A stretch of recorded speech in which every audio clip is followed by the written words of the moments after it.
কি করে বলেন? নির্বাচন করার জন্য আমাদের ছেলেদের বিচার না হওয়া পর্যন্ত কোনো নির্বাচন হবে না। আপনারা কিভাবে বলেন? আমার ছেলেদের রক্তের সাথে কিভাবে বেইমানি করেন?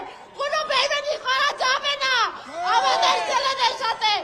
আপনারা আওয়ামী লীগে চিরতরে নির্দেশ করে দেন, চিরতরে নির্দেশ করে দেন যাতে এই স্বৈরাচার শেখ হাসিনা আওয়ামী লীগ যাতে বাংলাদেশে আর না আসতে পারে।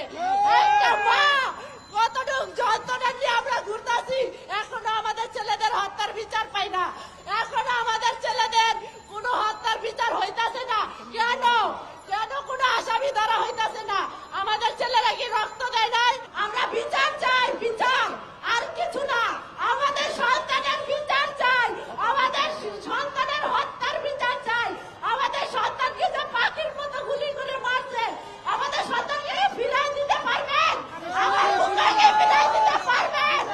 আমার সন্তানের বিচার চাই, তারপরে নির্বাচন, এর আগে কোনো নির্বাচন হবে না। যারা নিশ্চিত করুন, তা না হইলে স্বৈরাচার হাসিনাও যেরকম এদেশে আধিপত্য বিস্তার করতে পারেনি, তার অবস্থান কোথায়? এদেশে যারা দুর্নীতি করেছে তারা আজকে কোথায় আছে? আপনারা একটিবার ভেবে দেখুন, আপনাদের জন্য ওই সমস্ত জায়গা অপেক্ষা করছে।